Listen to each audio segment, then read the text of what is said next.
Magandang araw mga kaibigan. Bigyan natin ng reaksyon, opinion itong post ng GMA News. In-interview nila si General Manager Torre tungkol sa declaration ni VP Sara pagkapangulo 2028. Nagsalita na siya. Anong response niya? Ito. VP Sara, plano daw tumakbo sa pagka-presidente. Anong masasabi mo? We're not political here, ha? Sa na yan. Thank you, sir. Thank you, sir. Next question. Si VP Sara, plano daw tumakbo sa pagka-presidente. Anong masasabi mo? No comment. Talaga. We're not political here, ha? Sa na yan. Thank you, sir. Thank you, sir. Next question. Ayan, no comment. Kaya lang, ano sa tingin nyo? Kung kayo ang nasa kalagayan ni General Torre, after all, yung ginawa niya kay Tatay Digong, ano, relax ka lang? Ito na, magkakatotoo na yung sinabi ni Tatay Digong nung nag-uusap na sila dyan sa airport noong March 11. Sinabi ni Tatay Digong, General Torre, magre-retire ka na. Alalahanin mo yung anak ko. Magpre-presidente yan. Oh, anong mangyari sa'yo pag nagpresidente ang anak ko? Di ba ganon?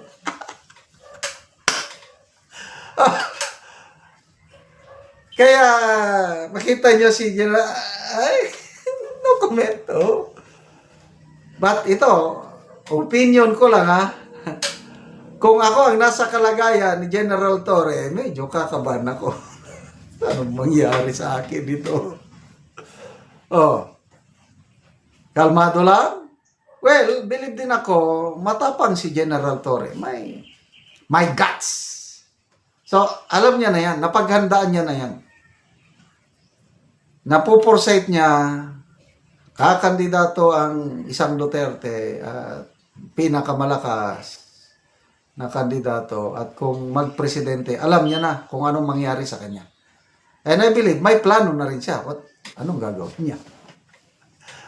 There will always be a day of reckoning.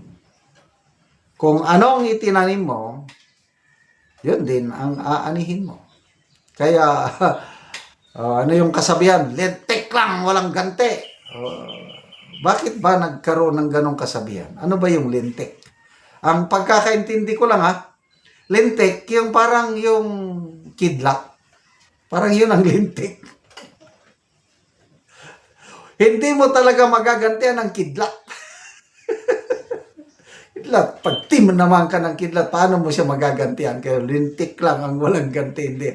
But ito na ngayon. Oh. Alam niya naman ang karakter ng mga Duterte. Palaban yan. From father, itong mga anak. So, humanda kayo. Kaya ngayong pag-declare niya ng presidency, ang ganda ng timing kasi nga, yan, tatalakayin na yung mga impeachment complaint laban sa kanya. Kaya ang galing ng pagka-timing. Wala na akong nakitang mas hihigit pa sa timing nitong mga Duterte, yung strategy nila. At according sa isang political strategist na si Mr. Lito Banayo, bago nag-declare si VP Sara 2 days ago ba yun? Kagagaling niya sa The Hague. Okay. So, noong 2022, tumakbo si VP Sara as Vice President without the blessing of his father. Ang gusto ni Tatay Digong noon, siya na ang tatakbong presidente, kailang ayaw niya. Noong panahon ngayon, hindi pa sila close. Yung relationship nila, there is something in between. Hindi sila masyadong nag-uusap. Kasi nga, sabi ni Tatay Digong, maldita yung Inday na yan, buang yan. Sa isang speech, bantayan nyo yan, maldita yan. Palaaway yan, nambubugbog yan. Dahil pareha silang malakas ang yung leadership nila parehas malakas, kaya hindi sila masyadong magkasundo. So tumakbo si VP Sara as Vice President, pinatakbo niya ang isang Marcos Jr. as President without the blessing of his father. So anong nangyari? Na-realize na siguro ni VP Sara na tama ang kanyang tatay. Mas maganda pa rin makinig tayo sa wisdom ng mga nakakatanda. Kaya yung 2 weeks na nag-usap sila doon, siguro kung anong napag-usapan, political strategy na yan. Pagbalik niya, iyon na, declare na kagad na maraming nabighani sa timing. Hindi na na-surprise kasi expected naman siya talagang tatakbo. Dahil siya ang frontrunner. Kaya lang yung timing, ang ganda ng dating. Para mensahe, warning sa mga kongresista ngayon, it's either you go with me or go against me. The choice is yours. Botohan mo akong ma-impeach. Prepare for consequences. Mananalo ako sa 2028. I warn you. So ito, General Torre, yung mga group effort, ay humanda na kayo. Dahil nga, lintik lang, walang ganti. Ay, nako, basa tayo sa mga...